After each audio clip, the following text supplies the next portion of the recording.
डलहौजी विधानसभा क्षेत्र में भाजपा की सियासत लगातार गरमाने लगी है। हाल ही में डलहौजी की पूर्व विधायक व भाजपा नेता रेणु चड्ढा की तथाकथित एक ऑडियो वायरल हुई, जिसके बाद राजनीतिक पंडित कई तरह के कियास लगाते हुए नजर आए।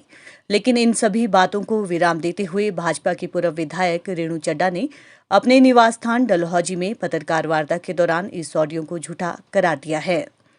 भाजपा की पूर्व विधायक रेणु चड्ढा ने डलहौजी में पत्रकार वार्ता में कहा कि चुनाव के मतदान के बाद उनके नाम की एक ऑडियो वायरल करवाई जा रही है, जो सरासर गलत है, क्योंकि ये ऑडियो उनकी नहीं है, इसे कट पेस्ट बनाया गया है और डलहौजी में भाजपा प्राइवेट लिमिटेड पार्टी कुछ लोगों ने बना दी है और उनको हरास किया गया है। कई बार मंच पर नहीं बैठने दिया गया। पहले वे चुप रही, लेकिन अब चुप रहने नहीं वाली।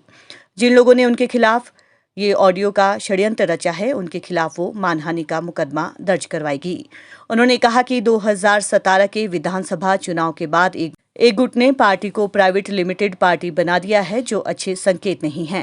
एप्पल न्यूज के लिए डलहौजी से नरेंद्र बॉबी की रिपोर्ट। सोच यहाँ पे है कि मुझे केवल डिफेम करने की बहुत लो लेवल की थिंकिंग है, और तो मुझे समझ में नहीं आ रहा कि इस ऑडियो को वायरल करने से किसी का क्या फ़ायदा रहेगा।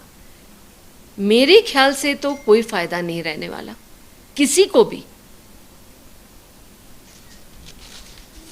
और यहाँ पे तो ये हाल है कि कार्यकर्ता दरियाँ उठाते, कुर्सियाँ लगाते, अपने घर से फुलके लाते, हर चीज़ की उन्होंने भारतीय जनता पार्टी के मान सम्मान के लिए, लेकिन जब बारी आती है उनकी, कोई नहीं पहचानता उनको। और मेरा तो बात करने का कोई प्रश्न ही नहीं उठता, क्योंकि अगर 11-12 साल से मैंने बात ही नहीं की इस व्यक्ति से, इस शख्स से बात ही नहीं की, तो अब क्या टाइमिंग है बात करने का। वोट डल चुके। अगर मैं करती प्रेस कॉन्फ्रेंस तो मुझे तो वोटिंग के पहले करनी चाहिए थी कि मेरी ये गता इन्होंने बना के रखी 5 साल। ऐसा मैंने बिल्कुल नहीं किया, रिएक्ट मैंने बिल्कुल नहीं किया। वोटिंग हो गई, अब काउंटिंग रह गई, तो बीच में मैं क्यों करूंगी बात, ये भी तो बताइए। Look at the timing. किसी वक्त में, हमारे वक्तों में ऐसा होता था कि जब वोट पड़ गए तो election is over, then only counting is left. पर इस बार तो ना खत्म होने वाली कहानी बन रही। जब बात मान सम्मान की हो रही है तो मैं आपको 2018 की बात बताती हूँ। 30 मई को सीएम आए थे सलूनी, वहाँ मुझे स्टेज पे नहीं जाने दिया गया था और उनकी सिक्योरिटी ने मेरा हाथ पकड़ के मुझे स्टेज पे बिठाया था। सो हाल तो इस वक्त ये है, और मैं अपने लॉयर्स के साथ कंसल्टेशन में हूँ और मैं मानहानि का दावा अवश्य ही करूँगी। और मैं अपनी जो सेंट्रल लीडरशिप है, स्टेट लीडरशिप है, हमारे यशस्वी मोदी जी, माननीय नड्डा जी, माननीय जयराम ठाकुर जी, ये एक ऐसी आला तिकड़ी है जो मेरी समझ में किसी भी कंट्री में आपको एक बराबर नहीं मिलेगी। इनकी बराबरी है ही नहीं। They are par excellence. और मैं ये बता रही हूँ कि आजकल टेक्नोलॉजी का कितना मिसयूज़ हो रहा है।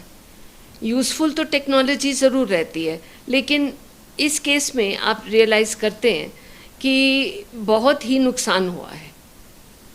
जो चीज़ रही नहीं, कट पेस्ट का ज़माना है, किसकी शक्ल, किसकी आवाज़ कहाँ लग गई कुछ पता नहीं है।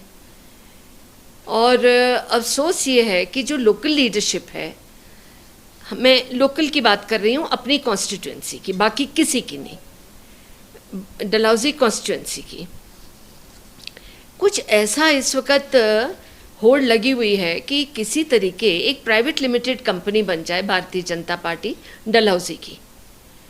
एक बहुत दुखद घटना और भी है कि जिस वक्त 2017 में इलेक्शंस हो गए, सरकार अपनी बन गई, तो हर वक्त ये एक कोशिश रहती थी कि मान सम्मान तो बहुत दूर, किसी तरीके मुझे ह्यूमिलिएट और इंसल्ट किया जाए only by the local leadership, बाकी कोई नहीं, पूरे ज़िले में भी कोई नहीं, सिर्फ लोकल लीडरशिप डलहौजी कॉन्स्टिट्यूंसी की।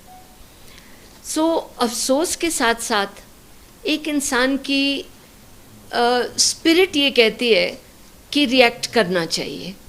हर वक्त कोई ऐसा ना सोचे कि एक प्राइवेट लिमिटेड कंपनी हमने बना ही ली है। यहाँ पे जो पार्टी बनी, इस कॉन्स्टिट्यूंसी में पार्टी थोड़ी कमज़ोर थी, हमेशा कमज़ोर रही है, ऐसी बात नहीं है। और एक एक कार्यकर्ता ने यहाँ पार्टी को संजोया है। 22-23 साल हो गए गांव में रहना, पंचायतों में रहना, हर एक को समझाना। यहाँ पे बहुत कम स्ट्रेंथ होती थी भारतीय जनता पार्टी की, लेकिन इतनी मेहनत करने के बावजूद अगर एफर्ट ये हो कि एक दूसरे को कट करना, और वो भी सीनियर्स को, आज आप देखिए सब सीनियर्स आपको बहुत कम मिलते होंगे डलहौजी कॉन्स्टिट्यूंसी में। सो अफसोस